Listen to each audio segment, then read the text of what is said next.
Assalamualaikum warahmatullahi wabarakatuh. Waalaikumsalam warahmatullahi wabarakatuh. Selamat siang dan salam sejahtera bagi kita semua. Yang terhormat Ibu Haja Farida selaku Kepala Sekolah SD Negeri 013 Balikpapan Kota. Yang terhormat Ibu Tri Inayati yang hari ini menjadi pemateri, dan yang terhormat Bapak Ibu Guru SD Negeri 013 Balikpapan Kota.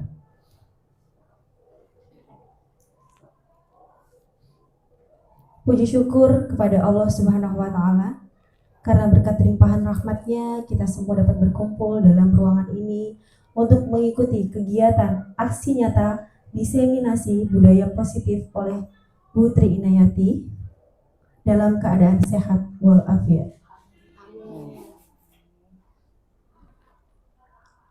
Langsung saja kita ke acara selanjutnya adalah sambutan dari Ibu Haja Farida selaku Kepala Sekolah SD Negeri 013 Balikpapan Kota. Kepada Bu Haja Farida saya persilakan. Bismillahirrahmanirrahim. Assalamualaikum warahmatullahi wabarakatuh. Waalaikumsalam warahmatullahi wabarakatuh. Dan selamat siang untuk kita semua.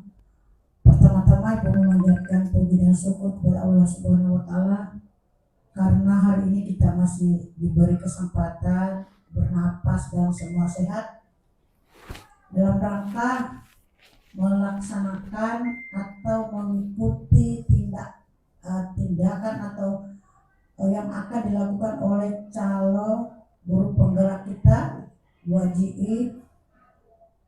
Mudah-mudahan kegiatan hari ini Ibu sangat berharap selaku kepala sekolah Bapak Ibu semua penuh rasa serius, fokus agar apa yang Bapak Ibu dapatkan nanti bisa dilaksanakan keseharian kita, terutama kepada anak didik kita semua. Karena ini adalah judul budaya saja sudah menunjukkan bagaimana perilaku kita, bagaimana nanti menerapkan ke anak didik kita, apalagi adanya budaya positif. Nah, ini sangat bagus. Saya selaku kepala sekolah selalu berdoa semoga bukan hanya satu dari 013 Balikpapan Kota yang akan lulus untuk ikut calon guru penggerak dan menjadi guru penggerak. Karena harapan kita semuanya mungkin ya, terutama Menteri Pendidikan juga, Kepala Dinas, berharap agar semua guru bisa menjadi guru penggerak. Maka kepemimpinannya mereka adalah yang terbaik daripada yang sekarang. Karena itu adalah perubahan. Ibu dulu jadi kepala sekolah tidak ada seperti ini Bapak Ibu. Tetapi beda tesnya, beda perilaku kita waktu itu. Nah, karena peningkatan ya, kondisi global semuanya terjadi untuk Bapak Ibu guru agar ada motivasi. Jadi saya buka kegiatan ini, mari kita bersama-sama mengucapkan Bismillahirrahmanirrahim. Semoga kegiatannya berjalan lancar dan kita semua fokus memperhatikan untuk diri sendiri dan untuk anak didik kita semua. Wassalamualaikum warahmatullahi wabarakatuh. Waalaikumsalam warahmatullahi wabarakatuh. Terima kasih Ibu Haja Farida. Selanjutnya kita langsung saja masuk ke acara inti pada siang hari ini, yaitu penyampaian aksi nyata diseminasi budaya positif oleh Bu Tri Inayati. Kepada Bu Tri Inayati saya persilakan.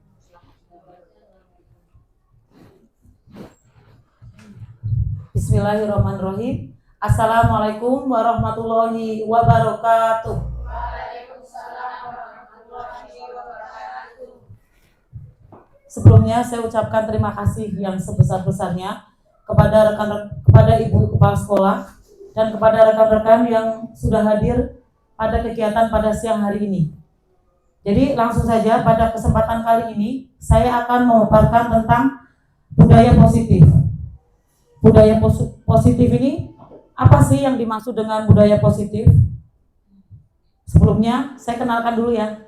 Tak kenal maka tak sayang. Mungkin teman-teman sudah kenal saya setiap hari, tapi mungkin ada yang masih bingung, Bu, ini tuh CGP angkatan berapa ya? Nah, di sini saya sekalian perkenalkan diri. Saya alhamdulillah kemarin masuk di pendidikan calon guru penggerak. Sebenarnya masuk ke angkatan 10, tapi pendidikannya gabung sama angkatan 11.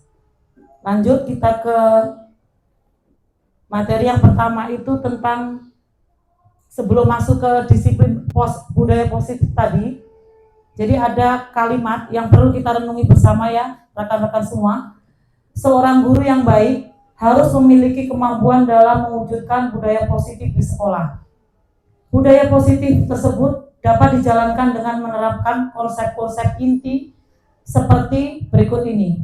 Jadi budaya positif itu sudah luas cakupannya, budaya luas. Jadi konsep-konsep inti yang pertama itu ada disiplin positif yang sering kita dengar ya, seperti kemarin ketika kita memilih di PMM itu kita milih disiplin positif di semester pertama.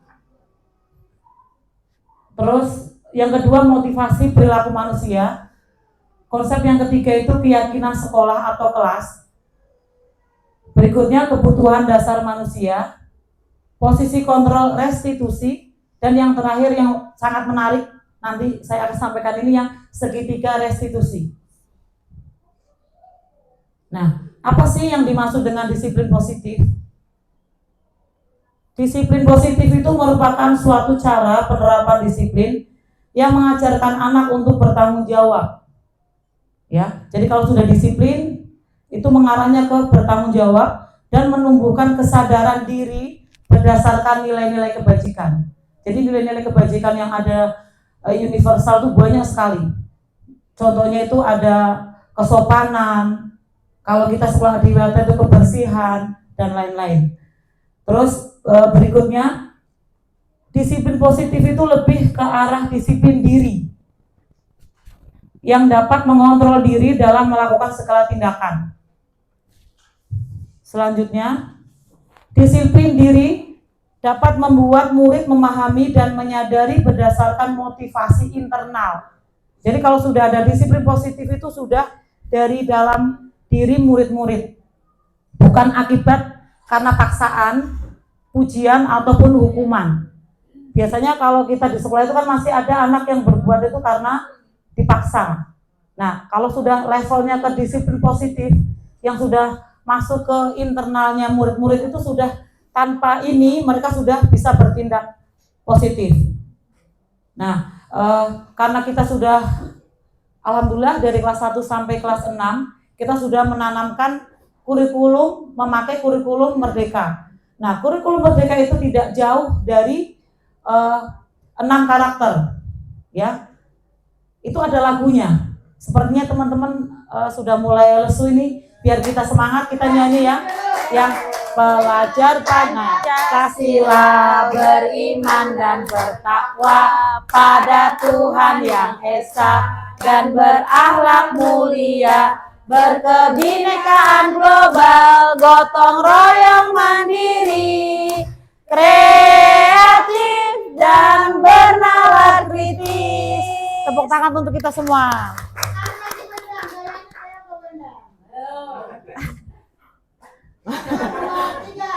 Pelajar Pancasila, beriman dan bertakwa pada Tuhan Yang Esa dan berakhlak mulia, berkebinekaan global, gotong royong mandiri, kreatif dan bernalar kritis. Ya, terima kasih.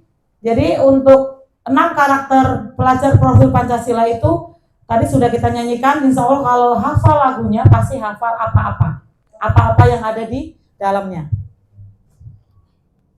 Lanjut untuk konsep yang berikutnya tadi, motivasi perilaku manusia. Jadi manusia, murid kita semua, guru, murid, manusia itu ketika berperilaku pasti ada motivasinya.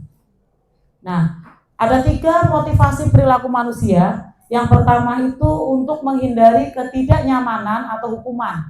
Jadi biasanya dia berperilaku seperti itu karena biar tidak dihukum.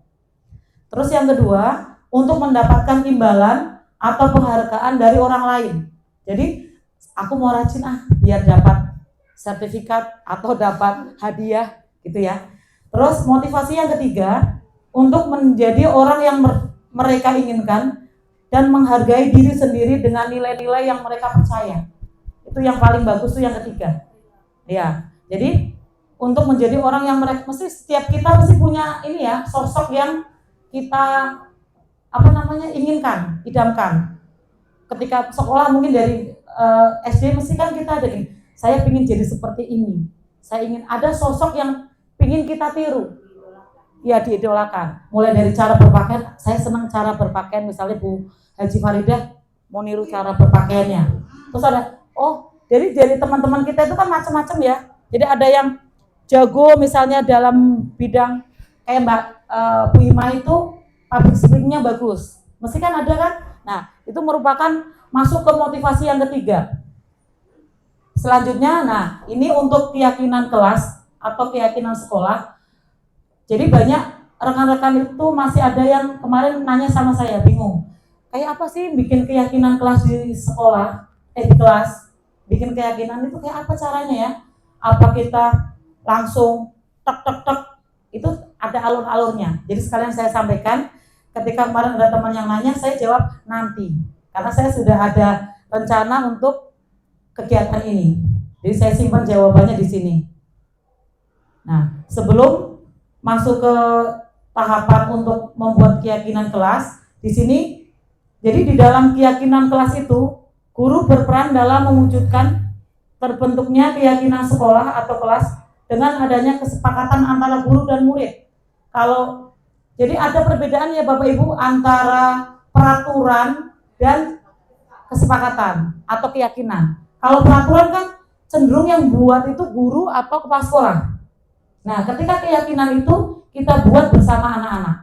Jadi ketika keyakinan kelas saya sama kelas sebelah berbeda, wajar. Jadi tidak harus sama. Karena individu yang ada di kelas itu berbeda. Jadi kita tidak boleh niru-niru. Harus seperti ini, padahal kebutuhan di kelas kita berbeda. Baru yang berikutnya, keyakinan sekolah atau kelas berupa pernyataan-pernyataan universal yang mudah diingat dan dipahami dan harus diterapkan di lingkungan sekolah atau kelas. Jadi keyakinan kelas tadi isinya ya pernyataan-pernyataan, tapi yang mudah dipahami. Jangan biar kita kelihatan bagus, keyakinan kelasnya itu kata-katanya yang rumit. Bagaimana kita mau melaksanakan anak-anak ya, kalau kata-katanya mereka tidak paham. Jadi keyakinan kelas itu nggak apa-apa kata-kata sederhana, tapi yang penting anak-anak paham. Nah, di sini ada panduan praktik keyakinan kelas. Ini teman-teman mungkin bisa sekalian memahami. Jadi ketika kita membuat keyakinan kelas, yang pertama itu kita menggali peraturan-peraturan yang perlu disepakati di kelas. Kalau saya kemarin kebetulan sudah membuat di kelas, saya kalau kelas rendah itu kita cerita dulu. Jadi saya kemarin seperti ini. Nah, kalau misalnya Bumi lagi ngajar nih, tiba-tiba ada temanmu yang terlambat, terus ada temanmu yang ribut sendiri, ada yang ngolok teman, ada yang makan sambil belajar sembunyi-sembunyi. Kira-kira enak enggak dilihat ketika kita belajar? Mengganggu enggak? Baru anak-anak bilang, ganggu Bu. Nah, ketika ada kalimat pembukaan seperti itu, nah biar pembelajaran di kelas kita tidak terganggu, berjalan dengan baik, ayo kita membuat keyakinan kelas. Dari yang tadi, yang kira-kira mengganggu di kelas itu apa saja? Biasanya kan kalau yang terlambat, itu nomor 1, keyakinan kelas yang pertama biasanya yang tentang itu. Ya, datang tepat waktu. Karena ketika kita ngajar, ada anak masuk, otomatis buyar. Kadang kita masih bisa konsisten nih, ngajar, nerangkan. Tapi anak yang lain kadang lihat temennya terlambat, hilang fokusnya. Kadang, ikut-ikutan ngomong kalau kelas 2 itu kadang. Kok kamu terlambat? Jam berapa sudah? Gini-gini. Jadi otomatis konsentrasi belajar akan terganggu. Nah, jadi yang pertama ini ya, tadi menggali peraturan apa. Jadi setiap kelas pasti berbeda. Kalau di kelas itu kebetulan tidak ada anak yang pernah terlambat, ya sudah, tidak usah dibikin yang tadi datang tepat waktu, tidak apa-apa. Kebetulan kan ada kan satu kelas tuh disiplin, maksudnya tidak ada satu pun yang terlambat, misalnya. Terus langkah yang kedua itu menyarikan peraturan yang sudah dibuat menjadi, mohon maaf, salah nomor. Jadi yang kedua sebenarnya yang ini. Mohon maaf ya Bapak Ibu, nanti saya perbaiki. Jadi yang kedua, setelah tadi kita sudah menggali peraturannya apa, muncul anak-anak tidak datang terlambat misalnya. Anak-anak kan polos ya, misalnya ada yang tidak makan di kelas, terus ada lagi yang tidak mengolok teman, tidak mengolok nama orang tua. Nah, mereka muncul kata-kata, biarkan saja Bapak Ibu. Jadi jangan kata-kata langsung diganti, jangan. Biarkan mereka mengeluarkan unek-uneknya. Misalnya dia yang suka diolokin nama orang tua, mesti langsung dilarang mengolok orang tua. Kalau ada yang suka misalnya ada lihat temennya yang sembunyi-sembunyi makan, tidak boleh makan di kelas ketika jam pelajaran. Jadi biarkan saja mereka mengalir, tampung saja Bu. Makanya ketika bikin keyakinan kelas biasanya kita dibantu dengan sticky note, ya kan, yang warna-warni, anak tertarik. Nah nanti tuliskan aja semuanya mereka. Nah ketika sudah muncul itu peraturan-peraturan, mereka tempel. Kalau saya kemarin ditempel di tembok, di papan tulis warna-warni itu, nanti kita dibaca sekilas. Kalau yang sama disingkirkan, maksudnya yang tentang waktu ini. Jadi kita kelompok-kelompokkan. Baru nanti langkah yang berikutnya itu kita mengubah peraturan-peraturan yang sudah dibuat itu dengan kalimat yang positif. Kalimat positif yang bagaimana ya? Kalimat positif itu yang ketika dibaca enak. Jadi anak itu contohnya ya, ketika kita membuat peraturan keyakinan kelas itu tidak boleh ada kata jangan. Jangan membuang sampah sembarangan, itu sebenarnya tidak disarankan. Jadi pakai kata yang lebih halus. Mungkin berita bisa, buanglah sampah pada tempatnya, datanglah tepat waktu. Jadi jangan terlambat, itu tidak dibenarkan. Jadi mengubah menjadi kalimat yang positif, yang lebih lebih paham, lebih anak-anak itu ketika melakukan lebih, kalau janganlah, berarti kan ya, jangan apa sih, jangan, iya, buanglah, buang. Jadi itu kalau mungkin kita sama saja ya Bapak Ibu ya. Tapi kalau di anak-anak itu pasti ada perbedaannya. Terus yang ketiga, menyarikan peraturan-peraturan yang sudah dibuat dengan nilai kebajikan. Jadi misalnya kita sekalian nyampaikan ke anak, ketika tadi ada membuang sampah pada tempatnya. Nah, nilai kebajikan apa nak? Ketika kita menerapkan itu, apa kira-kira kebaikan? Kalau anak, kebajikan itu apa sih Bu? Nah, kebaikan apa yang kira-kira didapat? Poin kebersihan. Nah, terus tidak mengolok teman atau tidak mengolok nama orang tua. Itu nilai kebajikannya lebih ke menghargai teman. Terus ada lagi yang misalnya tidak berjalan di atas, apa sih kalau di depan kelas 2 itu kan ada kayak ada anak-anak itu ada yang naik ke situ. Nah itu bisa, kalau kelas saya karena depannya ada itu, bisa buat keyakinan kelas itu tidak berjalan di atas, apa sih itu namanya, dinding pembatas gitu ya. Karena itu nilai kebajikannya apa? Keselamatan. Karena ketika dilanggar bisa kalau jatuh keselamatan. Jadi nilai kebajikan itu macam-macam. Kalau untuk yang tadi datanglah tepat waktu, itu datang tepat waktu itu bisa ketika pertama masuk sekolah atau ketika habis istirahat. Masih ada kan di kelas itu ada anak yang kalau istirahat itu datangnya terlambat. Nah itu bisa kita bikin di keyakinan kelas kita. Itu masuk nilai kebajikannya di kedisiplinan. Terus harus aktif belajar, ya. Ketika belajar tidak boleh malas-malasan misalnya di kelas. Nah itu masuk kebajikannya apa?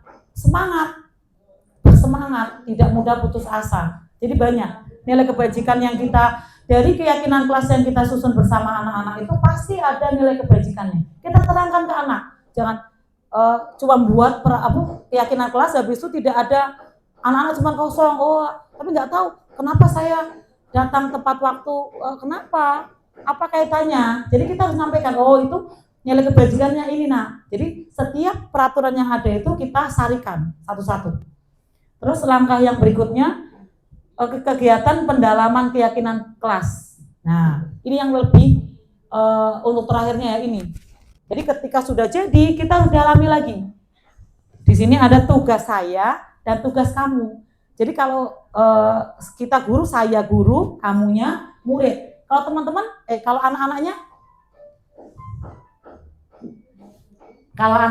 itu tugas saya dia, kamu itu bisa ke temannya. Jadi misalnya satu yang tentang buanglah sampah tadi, itu tugas saya apa? Ya tidak buang sampah sembarangan, tugasmu sama.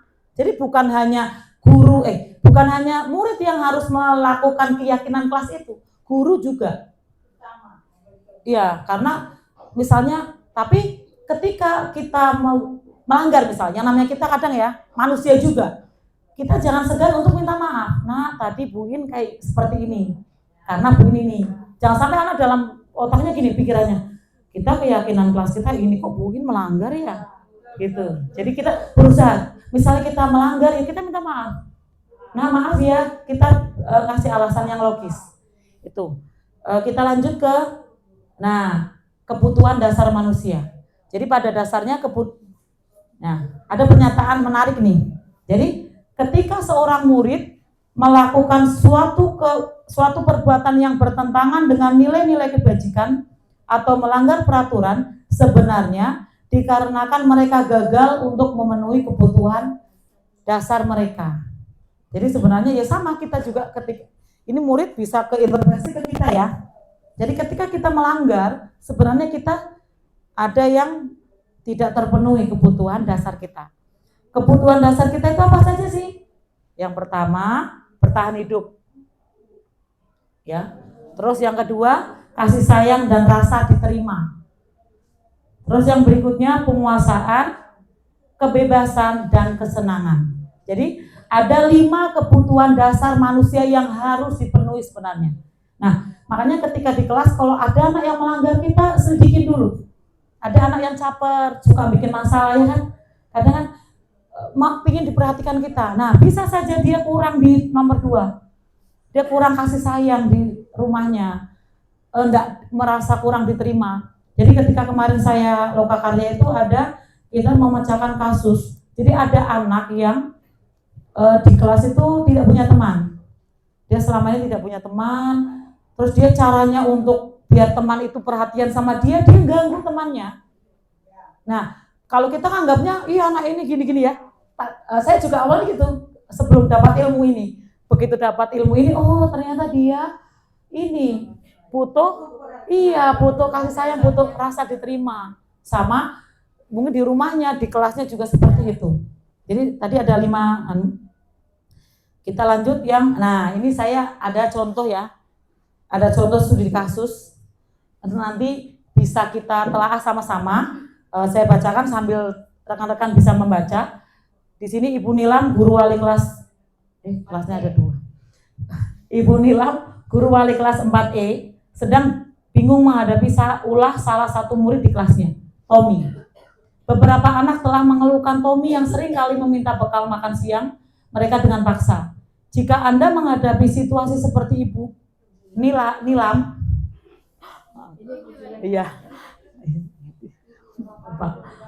apa yang akan Anda lakukan? Menurut Anda, kira-kira apa alasan Tommy melakukan hal tersebut? Jadi kasus seperti ini kasus yang lumrah ya, Bapak Ibu ya. Ini biasanya di kelas rendah juga ada, kelas tinggi juga ada. Dia ngambilin, nah itu sebenarnya kita harus telusuri dulu. Alasan Tommy apa ya?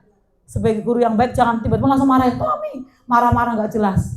Itu ketika marah itu mungkin menghentikan Tommy sementara saja. Tapi Tommy juga tidak, kenapa aku dilarang? Nah kita harus tahu satu-satu.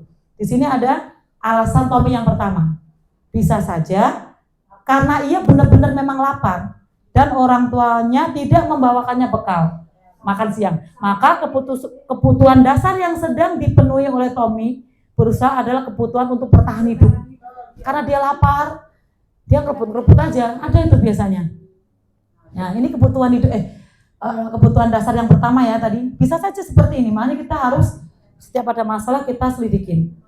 Terus alasan yang kedua, karena dia merasa senang jika teman-temannya melaporkan tindakannya itu kepada gurunya dan memberitahu orang tuanya, sehingga orang tuanya jadi memperhatikan dia. Maka kebutuhan dasar yang sedang dipenuhi Tommy adalah kebutuhan akan kasih sayang dan rasa diterima. Nah tadi kadang anak bikin pokoknya, kadang kita guru kadang terpancing ya Bapak Ibu ya. Itu ternyata dia itu sebenarnya sedang mau berusaha untuk memenuhi kebutuhan yang 5 dasar tadi. Terus alasan yang ketiga,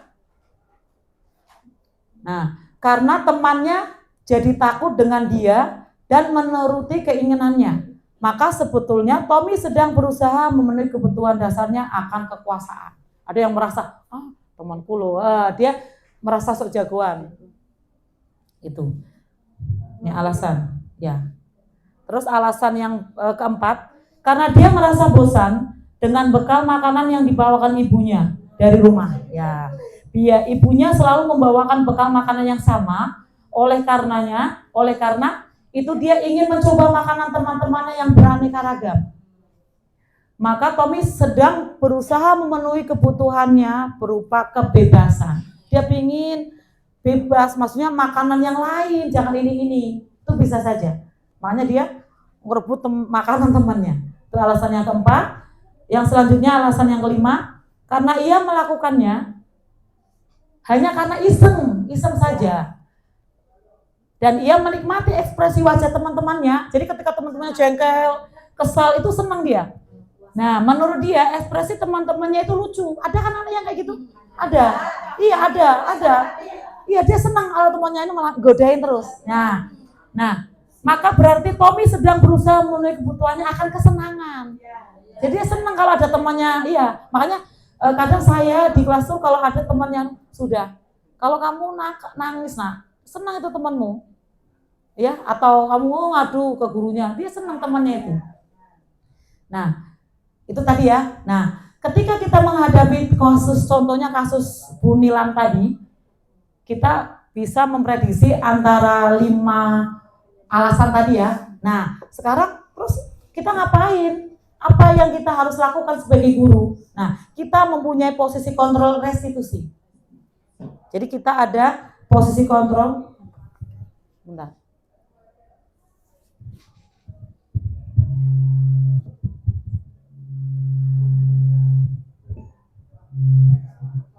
Bentar, sudah terima kasih.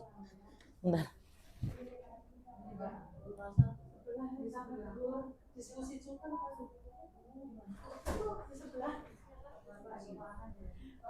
Nah, di sini ada 5 posisi kontrol restitusi kita sebagai guru. Kita tinggal milih mau jadi yang seperti apa. Yang pertama, guru sebagai penghukum. Jadi tanpa tahu alasan Tommy apa, hukum aja. Hukum, marahin. Hukum itu tidak hanya fisik ya, kadang kita omel-omel itu termasuk hukuman verbal. Terus yang kedua, guru sebagai pembuat rasa bersalah. Nah, nanti kita kupas lagi ke dalamnya nanti. Maksudnya apa? Nanti ada. Terus yang ketiga, guru sebagai teman. Yang keempat, guru sebagai pemantau. Yang terakhir, guru sebagai manajer. Nah, di sini kita bisa lihat, kelihatan ya. Mohon maaf kalau kecil-kecil. Jadi saya mungkin pindah ke sini ya. Nah, nggak apa-apa ya. Jadi untuk 5 posisi kontrol itu, yang pertama, nah di sini ada sudah 3 pemetaan. Yang pertama, kontrol dari luar, identitas gagal, menghindari hukuman. Jadi pertama sebagai penghukum. Jadi kalau guru biasanya langsung menghardik, menunjuk-nunjuk, menyakiti, nyindir-nyindir, kadang langsung keras itu biasanya ini. Guru biasanya berkatanya seperti ini.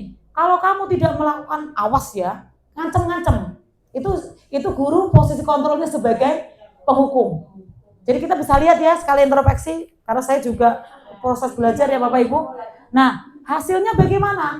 Hasilnya itu memberontak, menyalahkan orang lain, atau biar dia tidak dihukum, dia berbohong. murid kita jadinya berbohong.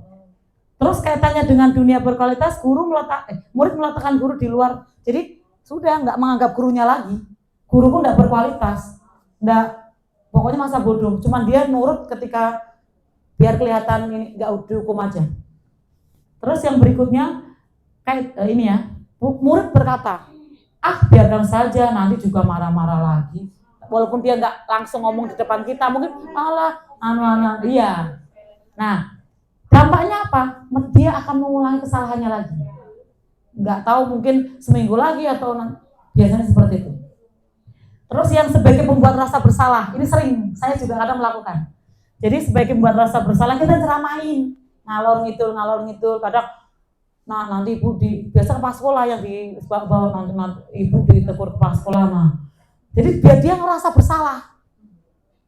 Nanti ibu ini anak nggak enak loh sama bu tadi dilihatin. Jadi kita buat anak seperti itu, saya juga kadang seperti itu. Nah, biasanya yang berkalimatnya, kamu sudah tahu, ibu sudah lelah sekali, pokoknya ibu lo sudah ini, pokoknya ibu capek lo ngomongin ini terus, kamu lo kenapa ngulang-ulang lagi, seperti itu. Itu biasanya akan membuat anak merasa jadi bersalah. Ada rasa bersalah.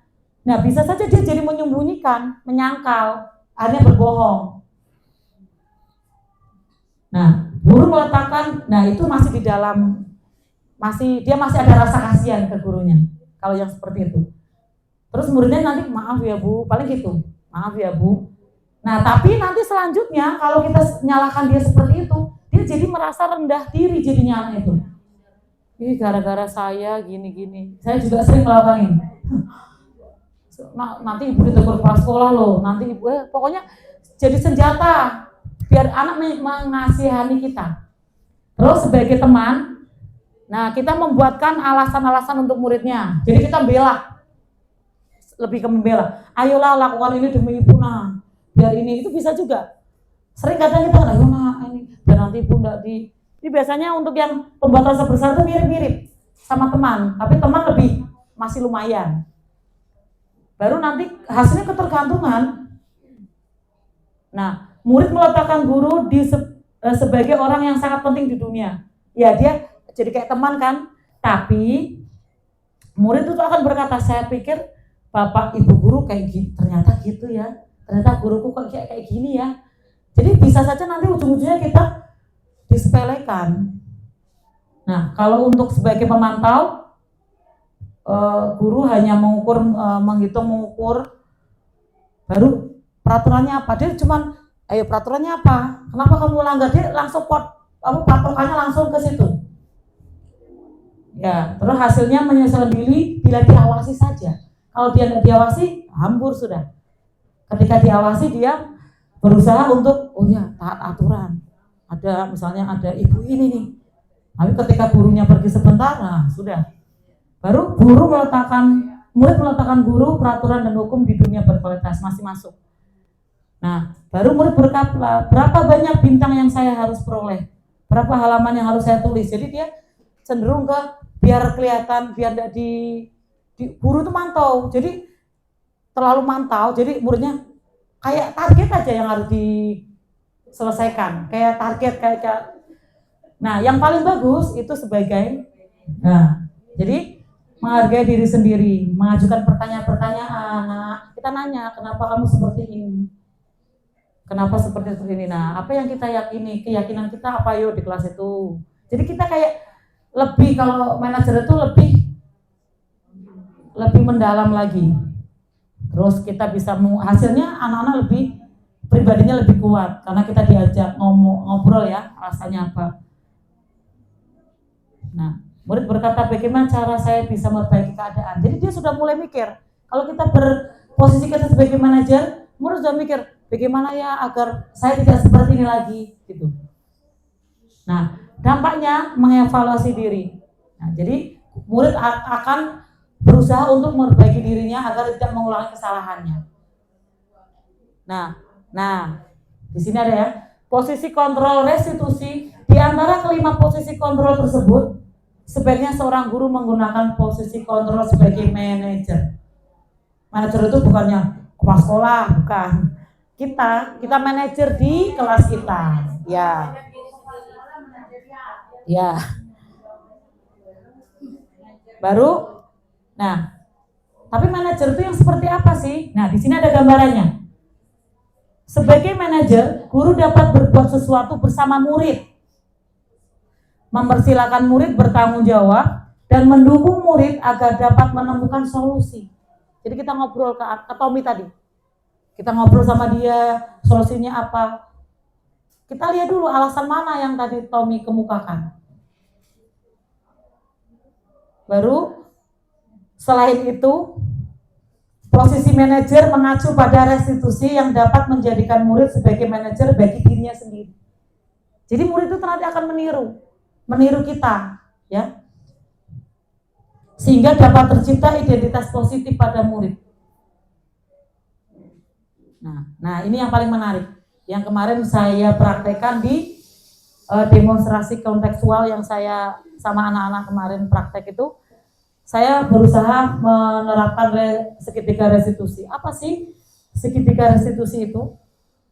Nah, dalam segitiga restitusi, jadi segitiga restitusi itu adalah pendekatan untuk menyelesaikan masalah yang terjadi di kelas, yang paling kecil lingkupnya ya, dan di sekolah. Nah, di dalam segitiga restitusi itu ada 3 tahapan. Yang pertama, menstabilkan identitas. Yang kedua, validasi tindakan yang salah. Yang ketiga, menanyakan keyakinan.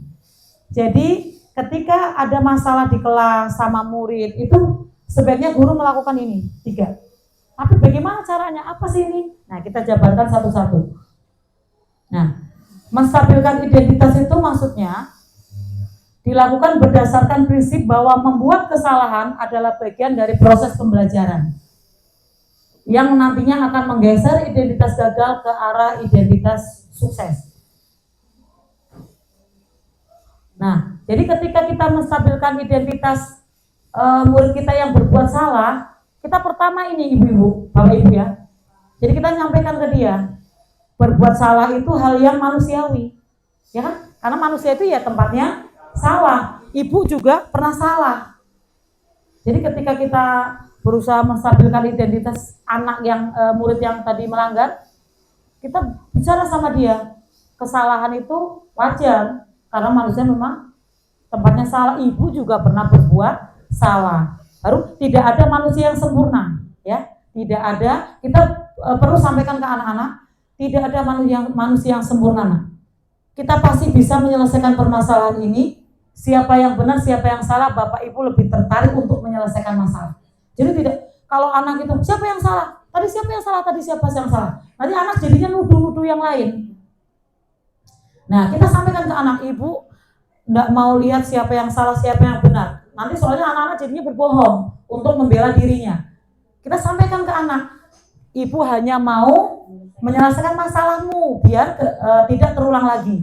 Baru yang berikutnya, kalau kamu menyalahkan dirimu sendiri, dirimu sendiri secara terus-menerus, apakah kamu bersikap baik pada dirimu sendiri? Ini kalau posisi murid yang sudah menyesal.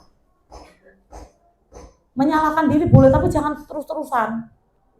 Jadi kita tidak adil, anak itu nanti tidak adil pada dirinya sendiri, merasa rendah tadi. Baru validasi tindakan yang salah, itu yang kedua. Setelah kita tadi menstabilkan identitas ke anak, kita nyampaikan kesalahan itu hal yang wajar, manusiawi, ibu juga pernah salah. Itu kita sampaikan dulu sebelum kita berbicara lebih lanjut. Baru yang kedua, validasi tindakan yang salah. Validasi tindakan yang salah dilakukan berdasarkan prinsip bahwa setiap perilaku berupaya memenuhi suatu kebutuhan tertentu. Seperti tadi yang saya sampaikan awal ya, ketika seseorang melakukan sesuatu kesalahan, sebenarnya dia gagal memenuhi kebutuhan dasarnya tadi. Nah ini, nyambung ke sini. Sehingga guru atau orang tua akan bergeser dari pemikiran stimulus respon menjadi proaktif, serta akan lebih mengenali dan mengakui kebutuhan murid. Setelah kita tadi, jadi kita tanya, misalnya tadi ya Tommy merebut atau mengambil bekal teman, benar apa salah? Pasti Tommy jawabnya, salah, iya salah Bu. Nah kita sampaikan, Nah, ketika validasi tindakan yang salah, itu kita menanyakan alasannya. Ketika dia tahu, iya Bu salah, baru kita nanya, alasanmu apa Tommy? Kenapa kamu melakukan hal seperti ini? Baru, apa yang penting bagi kamu? Kamu boleh tetap berusaha menjaga sikap ini, tapi tambahkan sikap yang lain yang baru. Jadi kita harus ajak dia, biar mengungkapkan, biar tidak ada dia berbohong ya, cari alasan yang lain misalnya, oh temanku aja Bu, padahal saya gini-gini ya. Kita ajak bicara. Baru terakhir kita bilang, maukah kamu belajar cara lain untuk mendapatkan yang kamu butuhkan tanpa harus kalau ini memukul contohnya tadi. Kalau Tommy tadi apa? Ya ketika merebut bisa saja dia sambil memukul, makanya teman-temannya memaksakan, makanya teman-temannya. Kalau saya kemarin ketika praktek di kelas, saya pakai 2 pelanggaran yang sederhana karena saya kebetulan kelas 2 itu yang merebut penghapus temannya itu. Jadi saya coba praktekkan segitiga restitusi ini ke anak itu. Nah, tahapan yang terakhir dari segitiga restitusi itu adalah menanyakan keyakinan. Jadi kita ulas kembali, menanyakan keyakinan dilakukan dengan memberi pertanyaan-pertanyaan bermakna kepada murid atau anak untuk memunculkan motivasi secara intrinsik sehingga mampu mengaitkan keyakinan dengan tindakan yang salah. Jadi kita ingatkan lagi, nah masih ingat enggak keyakinan kelas kita apa? Makanya keyakinan itu dibuat di awal. Jangan sampai anak sudah terlanjur banyak masalah baru kita bikin keyakinan kelas. Dari awal kita masuk, kita sudah mulai harus membuat keyakinan kelas bersama anak-anak. Nah, apa nilai yang kita percaya di sekolah ini? Itu ya ketika kita bikin keyakinan kelas kan ada tadi ya nilai kebajikan. Kira-kira kalau Tommy tadi merebut makanan teman, itu melanggar nilai kebajikan apa? Ada yang bisa kira-kira? Jadi kita mengambil hak orang lain. Iya, nah Tommy berusaha memenuhi kebutuhannya untuk bertahan hidup, tapi dia telah merampas haknya teman-temannya. Temannya kan juga merasa lapar. Ya, dia dibawakan bekal mungkin juga hanya untuk dia saja. Terus yang kedua, nilai-nilai apa saja yang kita sepakati kemarin di kelas, kita ulas lagi. Ayo Tommy, sekalian mengingatkan. Nah, ketika melakukan segitiga restitusi itu kita jangan di depan umum, ajak anak itu berbicara. Boleh di pojokan pokoknya jangan sampai kita ada teman yang lain, dia nanti jawabnya nggak jujur. Kalau saya kemarin di UKS, saya duduk, kita kayak ngobrol kayak teman. Assalamualaikum, nggak saya kemana? Assalamualaikum Zaid. Saya tahu nggak kenapa ibu panggil ke sini? Jadi kayak teman dulu. Jadi dia sudah melanggar, kabur. Jadi nggak tahu Buin. Ayo tadi di kelas saya ngapain? Tadi kira-kira apa yang nggak pas tadi saya? Baru dia, iya Bu tadi aku makan. Sembunyi-sembunyi dia makan. Nah, itu jadi jangan rame-rame. Kita ajak ngobrol di mana? Buat tempat yang nyaman, boleh di belakang sana. Terus kamu ingin jadi anak seperti apa? Kita tanyakan. Tommy ingin jadi seperti apa? Misalkan dia jawab anak yang ini. Tapi kalau Tommy merebut, kita kaitkan dengan kesalahannya tadi. Kalau kamu merebut itu kira-kira kita kaitkan. Baru apa yang kamu rasakan ketika kamu melakukan itu? Kamu menjadi orang yang seperti apa? Baru dia nanti refleksi. Oh iya ya Bu ya, saya salah ya. Kan nggak sesuai dengan keyakinan kelas. Seperti itu. Nah, ini saja teman-teman, kita sudah di akhir materi tadi ya. Jadi poin pentingnya dari, saya simpulkan ya. Poin penting dari paparan saya tadi itu yang pertama keyakinan kelas. Jadi ayo kita buat keyakinan kelas yang sesuai dengan kelas kita. Tidak boleh kita membanding-bandingkan misalnya kok kelasmu seperti ini. Setiap kelas berbeda karena individu yang di dalamnya juga berbeda dan kondisi kelasnya juga berbeda. Seperti di kelas saya itu ada TV pintar ya. Jadi bisa itu keyakinan kelas saya sama Bu Farida ada tambahan. tidak boleh, tidak apa misalnya, jangan tadi nggak boleh kata jangan ya. Jadi bisa dikaitkan karena kebetulan di kelas saya ada barangnya. Itu di kelas saya nggak ada ya, nggak usah pakai kalimat itu. Terus yang poin yang berikutnya itu penerapan segitiga restitusi. Jadi ketika ada anak yang punya masalah, kita ajak ngobrol, kita terapkan 3 tahapan tadi. Menstabilkan identitas, validasi tindakan yang salah, yang terakhir menanyakan keyakinan. Ya, itu saja yang dapat saya sampaikan. Kurang lebihnya mohon maaf. Billahi taufiq wal hidayah. Wassalamualaikum warahmatullahi wabarakatuh.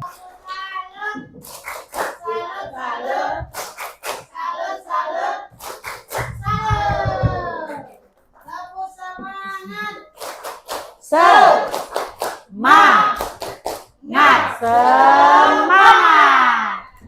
Baik, terima kasih Bu Ingin atas penyampaian materinya. Terus selanjutnya mungkin dari Bapak Ibu ada yang ingin ditanyakan, boleh mengangkat tangan dan boleh menanyakan langsung kepada Bu Ingin. Oke, bismillahirrahmanirrahim. Saya menanggapi atau ingin saya menanyakan sedikit saja. Karena di tahun ini saya mendapatkan murid yang hebat-hebat dan spesial. Apalagi ada sangat-sangat spesial. Karena dari Bu Rosi itu anaknya sangat-sangat aktif dan banyak ciri khasnya. Jadi yang ingin saya tanyakan kepada Bu Haji dan juga sudah saya coba terapkan, tapi sepertinya saya masih kurang. Yaitu pertanyaan saya yang pertama tentang yang terakhir itu restitusi ya. Nah, segitiga restitusi. Karena anak saya itu banyak yang aktif banget, yang perempuan atau laki-laki, saya sudah mencoba untuk memanggil. Jadi mereka itu lari atau ya seperti biasa anak-anak itu banyak bertanya, banyak omong pada saat kita menerangkan. Saya mencoba untuk memanggil berdua, apa sih maumu? Apa sih keinginanmu? Kenapa sih kamu di kelas kok selalu begini sama ibu? Ibu kurang kan? Atau mungkin gak suka dengan cara ibu mengajar? Nah, saya sudah coba panggil tapi saya masih tetap gagal. Sekali, 2 kali saya tanyakan kembali di tempat yang berbeda. Mungkin saya di awal saya menanyakannya di depan kelas. Mungkin suasana tidak nyaman. Keduanya saya menanyakan di kelas di depan temannya. Mungkin dia merasa malu atau dipojokkan. Yang ketiga saya tetap mencoba, saya bawa ke UKS dan ternyata tetap seperti itu. Tidak ada perubahannya. Jadi saya pengen saran dari Bu Haji bagaimana saya menyikapi anak yang spesial-spesial ini. Terima kasih Bu Haji. Baik, terima kasih atas tadi pertanyaannya. Jadi tadi Bu Muci sudah mengungkapkan permasalahan yang ada di kelasnya. Bu Muci sudah mulai menerapkan memanggil tadi. Tapi saya sepertinya masih ini, ketika memanggil mungkin kalimatnya tadi belum yang ketiga tahapan tadi. Jadi maunya apa sih? Terus ibu kurang apa sih? Itu sebenarnya bukan kalimat untuk pendekatan penerapan segitiga restitusi tadi. Bukan. Jadi anak nanti cenderungnya malah mau apa? Dia masih bingung mau tentang apa. Jadi boleh mungkin dicoba nanti, karena tadi saya dengar banyak ya untuk contohnya yang banyak berbicara ketika pembelajaran, mungkin tidak usah satu, bisa ketika penerapan segitiga restitusi kalau kesalahannya sama kita bisa manggil lebih dari satu, misalnya 2 orang 3 orang langsung. Tapi kita terapkan mulai dari pertama tadi, menstabilkan identitas. Jadi kita berbicara sama anak tersebut, menyampaikan bahwa memang perbuatan seperti itu tuh umum dilakukan pertama. Sebagai manusia kita pernah melakukan seperti itu. Jadi kita flip yang tadi ya.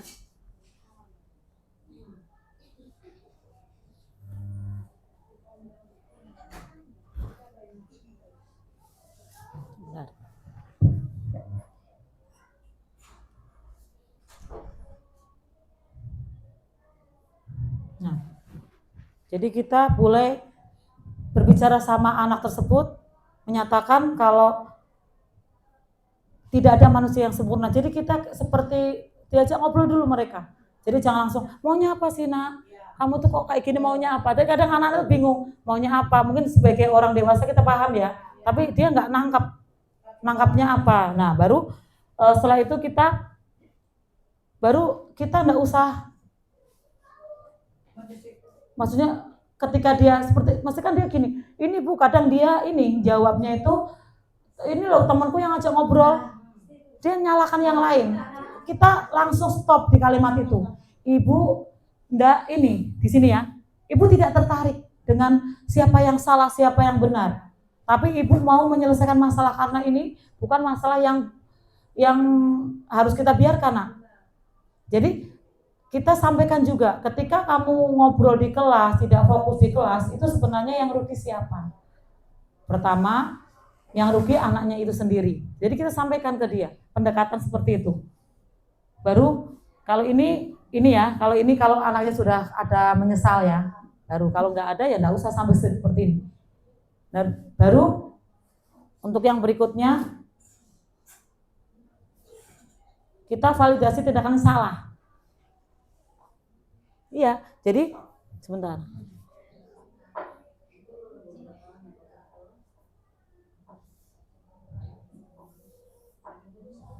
Jadi kita pahami. Jadi sebenarnya mereka melakukan seperti itu, ada 5 kebutuhan dasar tadi yang belum mereka penuhi. Misalnya ketika dia ngobrol-ngobrol, mungkin dia, itu tadi, seperti Tommy tadi ya. Ya, 5 kebutuhan dasar itu, mungkin dia ingin diperhatikan. Tapi bisa saja Bu Muji nanti kan di kelas itu mesti kan ada kayak apa ya, sumber. Jadi misalnya anak itu berbicara ribut itu mesti ada sumbernya. Nah, bisa itu sumbernya dulu kita selesaikan. Sumbernya dulu. Kalau kebanyakan misalnya di kelas kan nggak mungkin lah satu kelas kesalahannya sama. Pasti ada sumbernya, ada apa ya kita sebut, mau nyebut penyakit nggak mungkin ya. Jadi ada troublemaker, ada yang suka membuat masalah. Biasa di kelas itu ada. Baru dia nanti yang lain ikut-ikutan. Nah itu kita bisa menyelidiki. Dia sebenarnya sedang butuh kebutuhan apa yang belum dia. Kalau ngobrol itu biasanya dia kurang perhatian, kurang kasih sayang tadi. Mungkin di rumah dia tidak ada tempat untuk berbicara, orang tuanya terlalu sibuk dalam bekerja. Jadi dia ketika di kelas, padahal waktunya untuk belajar, dia ngobrol karena di rumah tidak terpenuhi. Seperti itu. Setelah Ibu masuk di kelas 4B, saya amati, saya mengajar di sana selama 1 jam. Ternyata terjadi hal seperti itu, Bu Muji. Karena di situ ada anak berkebutuhan khusus juga. Ya. Jadi berikanlah perhatian di antara mereka. Bukan dikatakan berikan yang lebih, tidak. Tetapi paling tidak setiap pembelajaran itu kita dekati dia. Maka apabila kita dekati dia tidak akan punya lagi keinginan mau mengganggu atau mau ribut. Dan anak itu sebenarnya memang hasil pemeriksaannya itu setara dengan anak TK. Oh iya. Saya tadi bongkar lemari itu, saya buka lagi, saya lihat, terus saya tanya sama Mbak Rosi, iya benar itu Bu. Jadi kita sebagai guru ya, paling tidak satu yang dilakukan bersabar. Itu yang paling utama, bersabar dan mencari benar-benar bagaimana anak yang kurang ini tidak mengimbasi ke temannya. Itu yang sangat berbahaya kalau sudah merasa dia tidak tahu dirinya, kan kasihan. Lalu dia mengganggu temannya, padahal temannya yang tadinya ini anaknya yang benar-benar cerdas. Tapi karena terimbas dengan temannya ini terbawa, nah ini yang harus dijaga sebagai guru. Inilah yang diterapkan tadi oleh Bu Haji In. Lanjut. Ini Bu In baru aja tadi sih. Jadi itu ada yang buat masalah. Terus saya memang nggak menghukum. Kan kebetulan Ibu In juga sampaikan masalah restitusi, nggak ada masalah menghukum ya. Jadi kita sebatas hanya menasehati ya, tidak ada hukuman kan. Nah, ada anak tadi yang ngelutuk, Bu kok nggak dihukum sih Bu, nggak seru. Nah itu saya bingung Bu. Jadi sampai situ aja saya stop. Nggak ada kelanjutannya, belum ada kelanjutannya. Nah itu gimana tanggapannya Bu In? Karena kita belum dapat ini, ya kan? Belum dapat RU ini. Baik, terima kasih. Udah ya? Sudah. Baik, terima kasih. Tadi kebetulan ada kasus anaknya malah minta dihukum. Nah, itu berarti sudah dosa masa lalu. Ya, itu karena dia mungkin jadi kita sebagai guru harus mengubah mindset anak-anak kita. Mungkin karena dia terpatri ketika melanggar dihukum. Jadi malah jadi kayak bahan olokan ketika kita tidak menghukum. Nah, sebenarnya ketika pelanggaran itu ada kok konsekuensi, bukan hukuman ya, konsekuensi. Konsekuensi itu biasanya nyambung, biasanya memberikan kesempatan dia untuk berubah. Jadi bukan hukuman, jadi mungkin kita bisa mengubah mindsetnya anak-anak, karena kalau kita hukum ya itu jadinya tadi anak-anak akan mengulangi kesalahan yang sama, ya, mengulangi kesalahan yang sama. Itu berarti karena sudah terpatri di pikirannya bahwa melanggar. Nah, ketika dia menantang minta dihukum, bisa saja dia tadi butuh tadi perhatian, rasa diterima, kebutuhan dasar yang perlu dia penuhi ya tadi.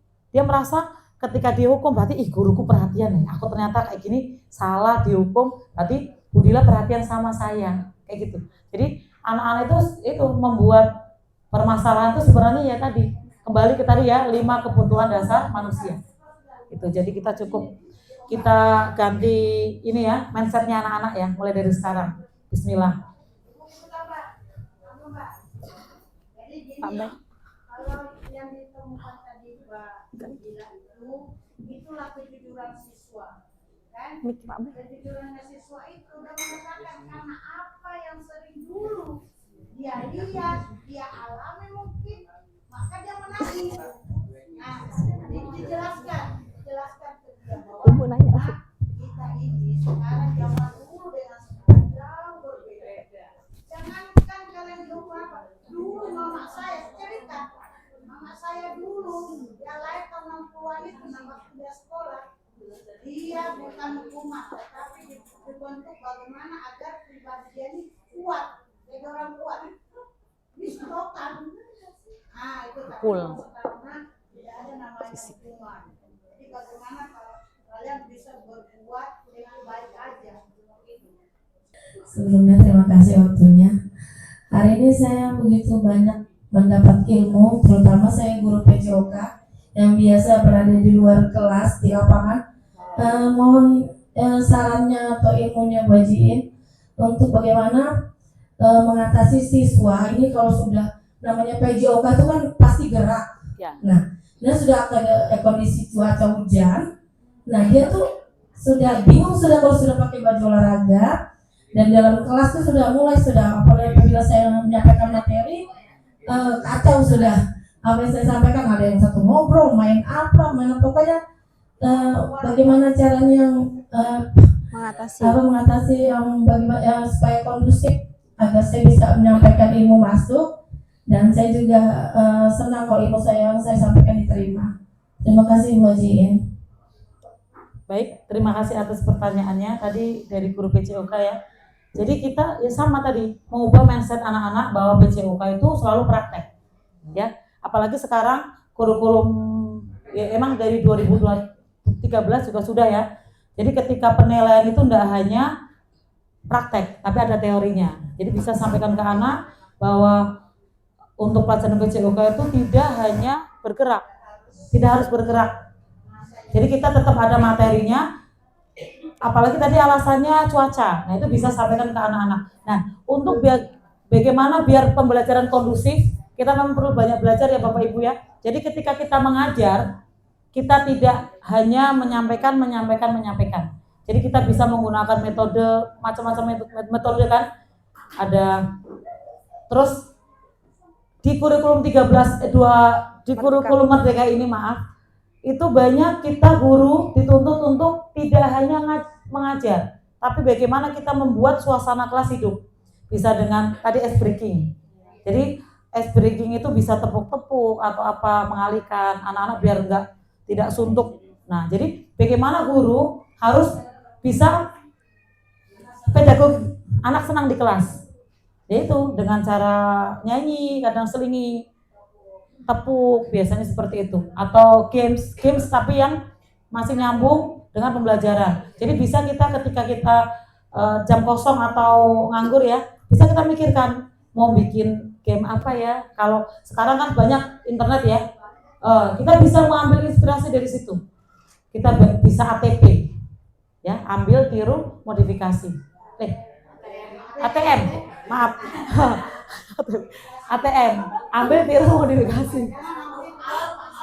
Jadi banyak kita boleh, nggak usah malu. Misalnya saya juga kebetulan ya ketika jadi guru penggerak ini, anak saya ini kan murid saya berbeda ya. Nah ketika muridnya sudah naik kelas 3, mereka bilang loh, Ibu ini kok dulu seperti ini. Nah itu tamparan bagi saya. Oh alhamdulillah ya, berarti cara mengajar saya sudah berubah. Buktinya anak-anak yang sekarang kelas 3 ketika mampir ke kelas Nosalim, dia lihat, kok kita dulu seperti kok enggak ini. Nah karena dulu saya memang belum banyak belajar. Jadi mulai sekarang boleh pelan-pelan kita bisa lihat di YouTube itu cara-cara games atau ice breaking yang bisa membangkitkan semangat anak untuk fokus belajar. Itu saja. Terima kasih. Assalamualaikum warahmatullahi wabarakatuh. Waalaikumsalam warahmatullahi wabarakatuh. Terima kasih atas kesempatannya. Sebelumnya saya ucapkan terima kasih terlebih dahulu kepada Bu Iin karena dengan ilmunya banyak manfaat yang saya dapatkan. Baik, langsung saja Bu Iin. Di sini saya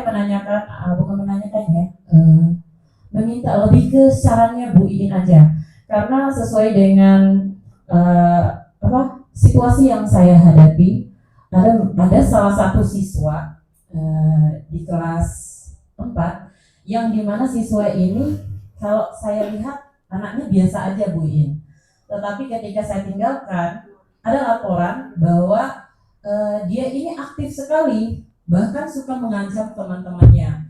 Nah, ancamannya itu unik Bu Iin. Ketika temannya ini mau melaporkan kepada kita, dia ancam balik. Dia bisa menghajar teman-temannya. Jadi teman-temannya itu takut untuk melapor kepada saya gitu. Bukan hanya saya, guru-gurunya juga yang lain mungkin ya Bu Iin ya. Bahkan anak itu anak guru sekalipun, dia merasa anak guru itu takut juga gitu Sama dia. Iya, jadi saya datangin, saya lihat dulu aslinya kayak gimana. Sekalinya benar. Ketika saya melihat dia bisa ngancam dengan harus di samping Bu ini anaknya dia begini-begini, tapi dia bisa ngancam dengan pelan Bu samping saya gitu. Tapi dia tidak mengakui. Dan saya pelan-pelan mendekati anak tersebut. Masalahnya seperti apa, dia hobinya apa, dan saya nanyakan dia hobinya adu ayam gitu. Mungkin saya feeling saya mungkin dari lingkungannya ya Bu ya gitu. Boleh saya minta sarannya Bu Iin, terima kasih. Baik, terima kasih ya. Kembali ke tadi. Jadi Bu Nurul bisa menerapkan. Jadi untuk segitiga restitusi itu tidak hanya berlaku untuk guru kelas, tapi semua guru, semua yang berprofesi guru. Karena kita kan menghadapi anak ya. Jadi bisa Bu Nurul menerapkan 3 tahapan restitusi tadi, segitiga restitusi tadi. Nah, iya, jadi bisa ke anak itu bisa melakukan pendekatan dengan menerapkan segitiga restitusi tadi. Mulai dari bilang lah, itu kembali ke tadi ya, 5 kebutuhan dasar. Itu berarti ada kebutuhan dia yang tidak terpenuhi. Kekuasaan. Jadi dia ingin merasa berkuasa, makanya dia mengancam teman-temannya. Bisa kita luruskan. Kita kasih pemahaman perbuatan itu benar apa salah. Tadi ya, validasi tindakan yang salah. Kalau anak yang benar-benar sudah bisa kita ajak bicara dengan baik, pasti dibilang salah. Nah, baru kita kasih solusi tadi. Nah, mungkin bisa, jadi untuk keyakinan kelas, itu tidak hanya guru kelas yang punya. Guru mapel juga bisa punya keyakinan kelas. Jadi Bu Nurul, keyakinan kelas Bu Nurul misalnya di kelas 4A, 4B, nah guru mapel ini bisa punya keyakinan kelas lebih banyak dari kita. Kalau kita kan hanya kelas kita ya. Kalau Bu Nurul bisa 8 kelas bisa mempunyai 8 keyakinan kelas yang berbeda. Misalnya di kelas 4A karena anaknya seperti ini. Itu bisa. Itu termasuk melanggar keyakinan kelas. Kalau keyakinan kelas sudah dibuat, bisa itu melanggar. Karena dia mengancam ya, tidak apa ya, kalau kalimat yang lebih bagus itu. Karena ini lebih parah sih, karena dia sudah mulai ya, sudah tingkat tinggi. Iya, dia menakuti, membuat temannya tidak merasa nyaman. Bahaya itu. Karena dia ya kayak apa ya, cuma tapi yang namanya murid tetap di bawah kendali kita ya. Kita harus tetap bisa bagaimana caranya. Mungkin bisa berkolaborasi dengan guru kelasnya. Terus bisa melibatkan orang tua, kita bisa menggali bagaimana dia di rumah. Iya, biasanya anak selama ini pengalaman saya sih setiap anak itu berbeda. Saya tanya sampai tinggal di mana sama siapa. Jadi biasanya anak yang seperti itu ada sesuatu di baliknya.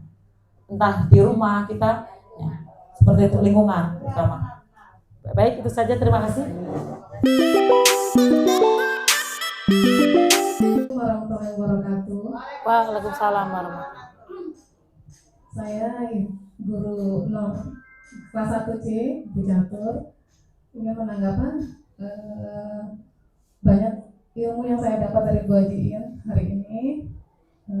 Kebetulan kemarin tahun yang lalu saya mendapat murid-murid yang sangat Luar biasa. kumpul di kelas saya. Salah satunya yaitu tadi Bu, mungkin saya kurang pendekatannya, kurang ilmu juga, pengalaman juga mungkin menghadapi anak-anak yang banyak karakternya yang berbeda. Mudah-mudahan untuk kedepannya saya bisa lebih baik lagi Bu Haji. Dari ilmu yang saya dapat hari ini, Bu Haji, terima kasih. Itu aja sih Bu. Teman-teman yang lain.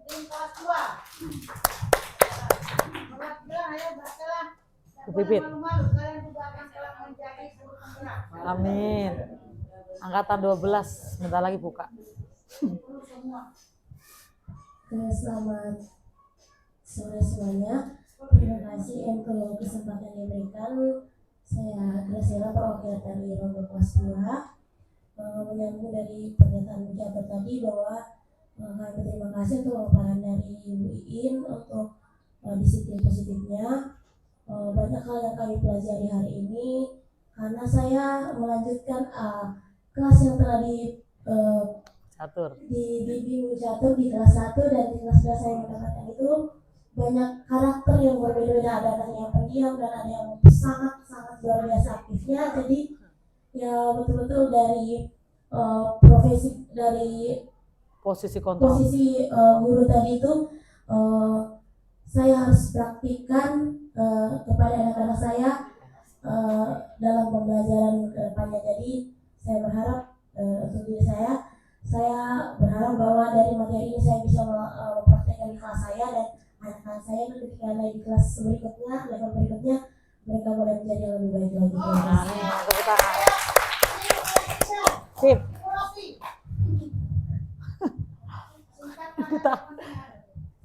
Baik, terima kasih untuk kesempatan yang sudah diberikan. Terima kasih juga buat Bu Haji Iin untuk pemaparan materinya.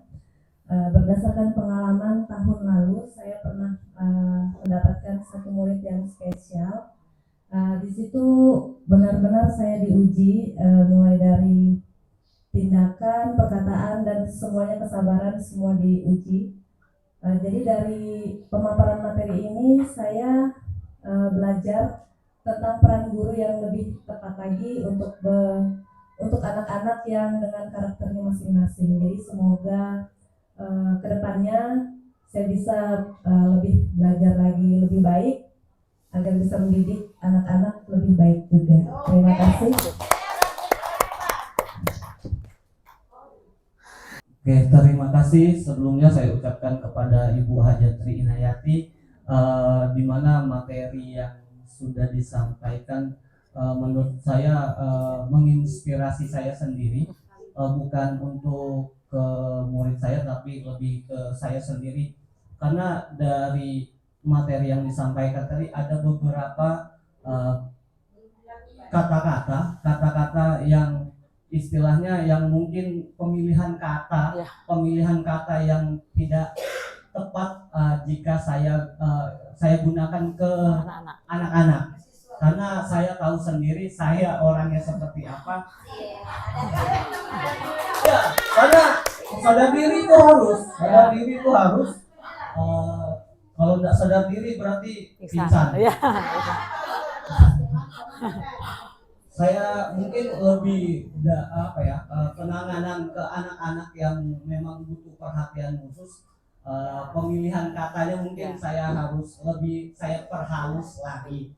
Jadi mungkin saya ucapkan terima kasih banyak kepada Ibu Haja Iin sudah memberikan inspirasi kepada saya sendiri. Dan mungkin tambahan untuk masalah tadi yang anak-anak yang dipanggil ke UKS itu mungkin tadi sesuai dengan sosialisasi yang saya terima tadi, itu merupakan salah satu bentuk untuk menghindari yang namanya bully.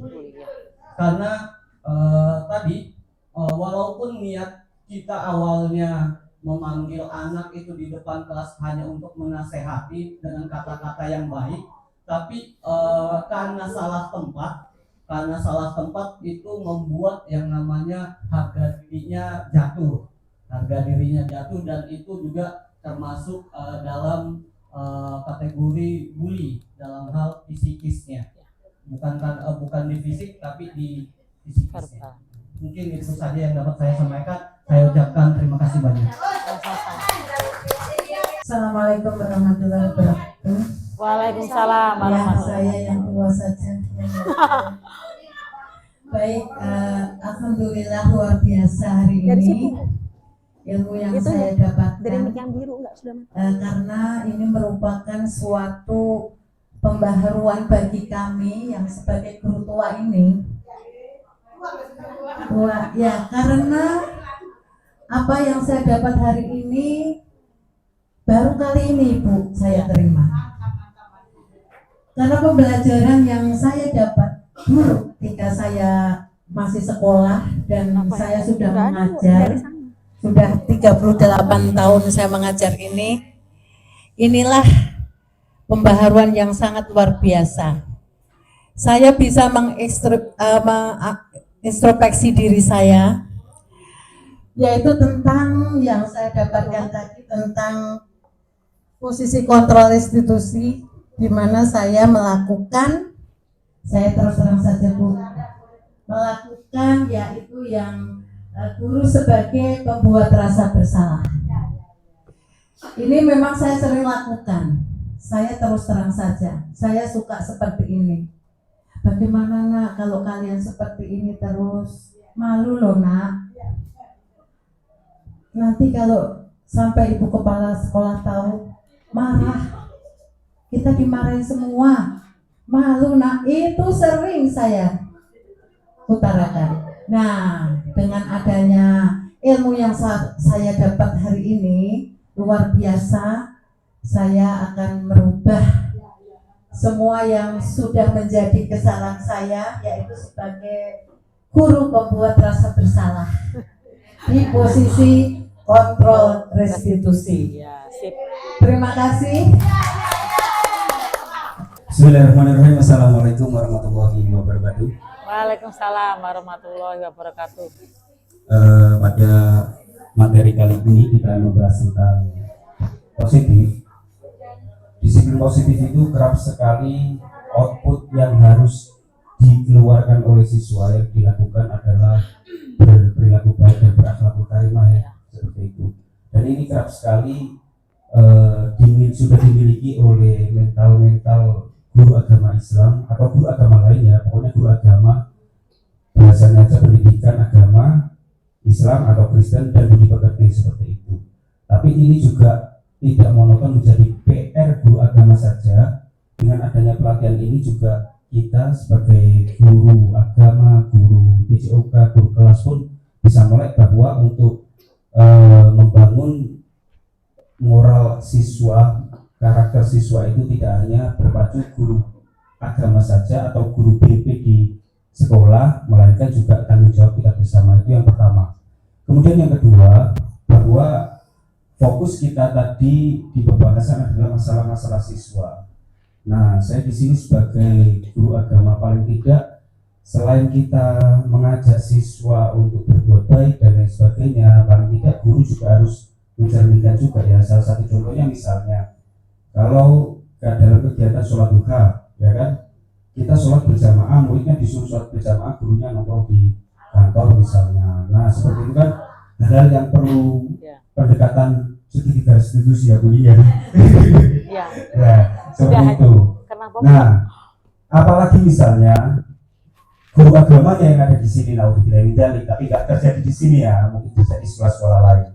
Nah, paling tidak misalnya kalau saya menjadi imam, kemudian guru-guru yang lain mengontrol, biarpun tidak ikut sholat, tapi mengontrol anak-anak ini butuh dikontrol, butuh diawasi.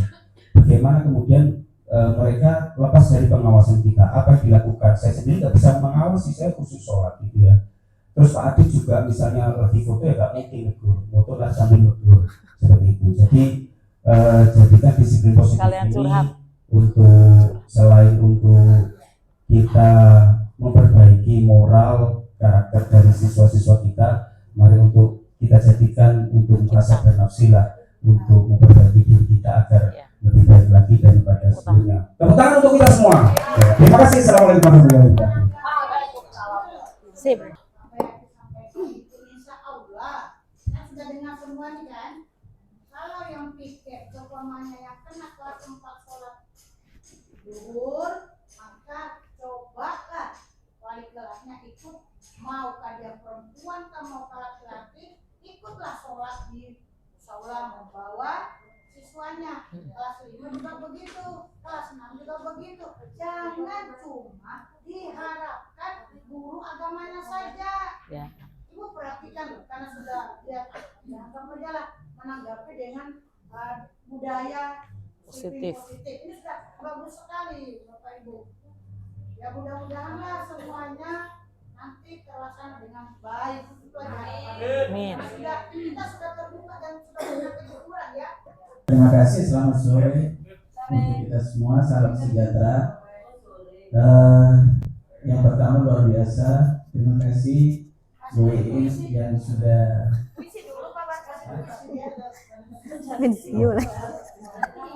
dapat poin berapa Bu? Saya cuma mau sampaikan begini, apa yang disampaikan Bu Iin itu satu yang harus diterapkan oleh semua guru, ya, baik guru mapel maupun guru kelas. Lalu disiplin positif atau keyakinan kelas ada juga di aksi nyata PNM. Nah, jadi mungkin salah satunya juga ketika kita buat keyakinan kelas atau disiplin positif, masukkan ke aksi nyata. Ya, betul. Nah, itu yang pertama. Yang kedua, kalau kita di kurikulum Merdeka ada namanya asesmen diagnosis non kognitif. Ya, apakah Bapak Ibu semua sudah lakukan di awal pembelajaran? Sudah. Nah, Sudah. kalau belum, maka belum terlambat. Ya. Belum terlambat. Ini mau mengetahui segi latar belakang keluarga anak, lalu emosi, sifat, karakter semuanya. Maka ketika ada persoalan atau masalah seperti tadi, kita tahu latar belakangnya. Nah, itu masukannya. Lalu penyelesaiannya seperti yang disampaikan Bu Iin tadi, dan itu sungguh luar biasa. Pengalaman awal dulu saya menjadi guru itu guru yang ideal, mengharapkan anak semua ikut saya, dan itu ternyata salah. Ya, lalu kita menjadi teman juga manajer tadi. Jadi dua kolaborasi itu.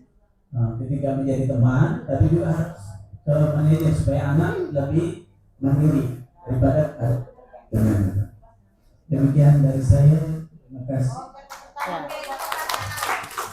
Baik, terima kasih. Tadi alhamdulillah dapat beberapa tanggapan. Salah satunya yang terakhir dari Pak Barto tentang pelaksanaan asesmen awal. Jadi asesmen awal itu tidak hanya ke materi ya, Bapak Ibu, tidak hanya melulu tentang materi, tapi bisa untuk ke sikap perilaku itu Untuk jenis-jenis pertanyaan asesmen awal tuh bisa kita download kok, nyari-nyari di internet. Kita bisa ATM tadi, ya. Itu saja. Terima kasih banyak. Kita sudah diingatkan tentang tadi, Pak Barto. Baik. Baik, Bapak Ibu, sampailah kita pada akhir acara kegiatan hari ini. Terima kasih telah menyempatkan waktunya untuk dapat menghadiri kegiatan hari ini. Semoga segala ilmu yang telah disampaikan dan diskusi yang telah kita lakukan bisa berguna untuk kita semua, dan disiplin positif ini tidak hanya menjadi sebuah materi atau sebuah wacana, tapi juga menjadi kebiasaan yang baik bagi kita dan murid kita. Terima kasih atas waktunya. Sekian, wassalamualaikum warahmatullahi wabarakatuh. Waalaikumsalam warahmatullahi wabarakatuh. Terima kasih, Bu. Terima kasih, Bu.